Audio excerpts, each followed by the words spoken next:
नमस्कार दोस्तों, मेरे यूट्यूब चैनल पे आप सभी का स्वागत है। आज का टॉपिक है नक्सल मूवमेंट इन इंडिया।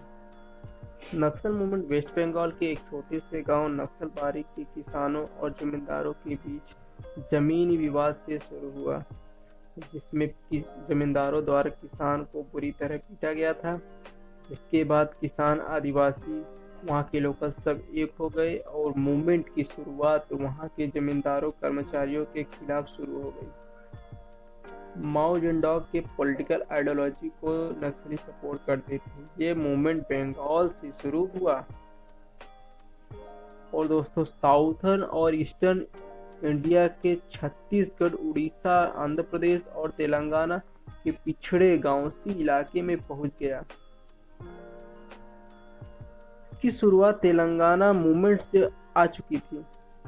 1957 में कम्युनिस्ट पार्टी ने चुनाव जीतकर अपनी सरकार केरला में बनाई, जिसके बाद से साउथर्न इंडिया में अपना विस्तार कम्युनिस्ट पार्टी करने लगी।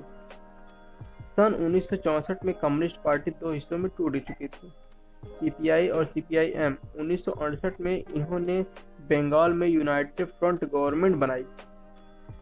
चारू मजादार सीपीआईएम के लीडर थे। चारू मजादार और अन्य कम्युनिस्ट लोग ने all India coordination committee of communist revolutionary की स्थापना की।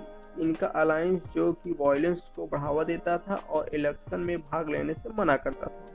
1972 में चारुमदार की मौत हो गई और पार्टी छोटी छोटी टुकड़ियों में बंट चुकी थी।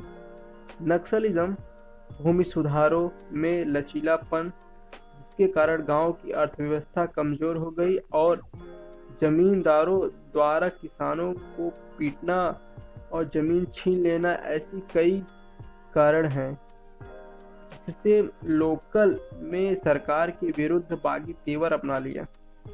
बेरोजगारी, शिक्षा का अभाव आदि कारण शामिल हो सकते हैं, जो कि जमीनी स्तर पर बीज बोने का काम करते हैं। मेरा ओपिनियन है कि लोग समाज में लोगों और सरकार द्वारा इग्नोर किए जाते हैं, उसे रोका जाना चाहिए और सोसाइटी में समानता लानी चाहिए, जिससे कि मतभेद कम हो और इग्नोर किए हुए लोगों को एक सम्मानजनक स्थिति दें, जिससे कि नक्सलिज्म को बढ़ावा न मिले। और इसी के साथ हम अपना वीडियो समाप्त करते हैं।